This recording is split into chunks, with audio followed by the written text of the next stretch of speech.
ایک نظریہ ہے، یہ ایک فلسفہ ہے. اس فلسفے کی بنیاد پر ایک نظام قائم ہوتا ہے، وہ دین حق ہے، سچا دین. اور اس کو کہا گیا عدل و قسط. سورہ حدید کی آیت نمبر 25 میں بیان فرمایا گیا لقد ارسلنا رسلنا بالبینات، ہم نے اپنے رسولوں کو واضح نشانیوں کے ساتھ اور تعلیمات کے ساتھ بھیجا.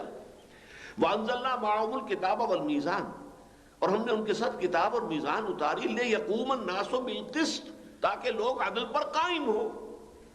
تو نبوت اور رسالت کا یہ سارا مقصد کیا ہے؟ دنیا میں نظام عدل و قسط کا قیام، کسی پر ظلم نہ ہو، کسی پر زیادتی نہ ہو، کسی کو دبا نہ لیا جائے، کوئی مستضعفین نہ ہو جائیں، کوئی مستکبرین نہ ہو جائیں، کوئی مترفین نہ ہو جائیں، اور کوئی محرومین نہ ہو جائیں. ایک وہ ہے جو محروم ہے، دنیا کی بنیادی ضرورتیں بھی پوری نہیں ہو رہی ہیں. ایک مترفین ہے جن کے پاس دولت کے انبار لگ گئے ہیں. ایک مستکبرین ہے، تکبر ہے ان کا، وہ جاگیردار ہیں، وہ بڑے بڑے سرمایہ دار ہیں. اور ایک طرف بیچارے مستضعفین ہیں، دبا لیے گئے ہیں، وہ کاشتکار ہیں، وہ مزدور ہیں. یہ نظام ختم کرنا ہے، مقصود ہے. یہ جو ایک جہاد ہے، جہاد فی سبیل اللہ، در حقیقت اس نوعیت کا جہاد ہے. یوں سمجھیے، اگر کسی شخص نے نظریے کے طور پر مارکسزم کو اختیار کیا اور نظام کے طور پر کمیونزم جو ہے اس کو قائم کرنے کے لیے اس نے جد و جہد کی، تو وہ مجاہد فی سبیل الاشتراکیت ہوگا. ہوتے تھے نا، آخر روس میں انقلاب آیا تو گھر بیٹھے تو نہیں آ گیا تھا. لوگوں نے جانیں دی ہیں، کتنے لوگوں نے جو ہے قید و بند کی صعوبتیں جھیلی ہیں، فائرنگ اسکواڈز کے سامنے کھڑے ہو کر جو ہے جانیں دی ہیں، گولیاں کھائی ہیں سینوں کے اوپر. تب کہیں جا کر زار کی حکومت ختم ہوئی اور کمیونزم نظام آیا دنیا کے اندر. تو ایک نظام تھا، ایک اس کا فلسفہ تھا. مارکسزم اس کے فلسفے کے نام ہے، نظام کمیونزم ہے. لیکن جن لوگوں نے محنت کی، ظاہر بات ہے کہ اس محنت کے دو مرحلے تھے.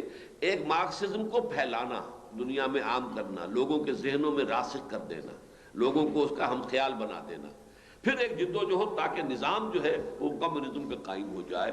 یہ سب کیا تھا؟ یہ جہاد فی سبیل الاشتراکیت، اشتراکیت کے راستے میں جہاد ہے. جہاد فی سبیل اللہ کیا ہے؟ اللہ کے دین کے پیغام کو عام کرنا اور اللہ کے دین کو قائم کرنے کی جد و جہد جہاد فی سبیل اللہ ہے. اسی لیے جو شیطانی نظام کو قائم رکھنا چاہتے ہیں وہ جہاد فی سبیل الطاغوت کر رہے ہیں، فی سبیل الشیطان کر رہے ہیں. قرآن مجید میں یہ لفظ آیا ہے کہ جو مشرک والدین تھے وہ اپنے ان نوجوان بیٹوں کو کہ جو ایمان لے آئے تھے حضور پر صلی اللہ علیہ وسلم، ان پر دباؤ ڈال رہے تھے کہ واپس آ جاؤ اپنے آبائی دین میں. تو اس کو کہا گیا جہاد.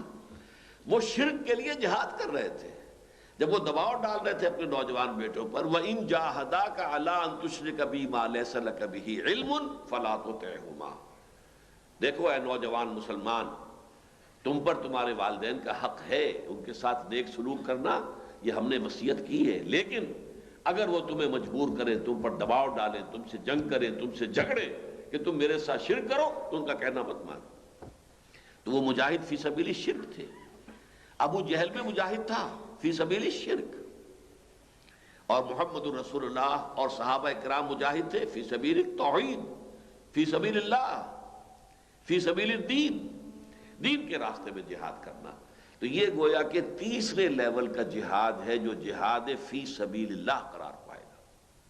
تازہ کر لیجئے ذہن میں، ذرا لمبا تیز چل رہا ہوں. پہلا جہاد کی سطح جہاد زندگانی، اسٹرگل فار ایگزسٹنس. مسلمان شریعت کے اصولوں کے مطابق یہ جہاد کرتا ہے تو یہ عبادت کے درجے میں ہے، ثواب پائے گا. دوسرا لیول ہے جہاد فی الحقوق، حقوق حاصل کرنے کے لیے جہاد، اور خاص طور پر حریت حاصل. یہ مسلمان بھی کرتا ہے.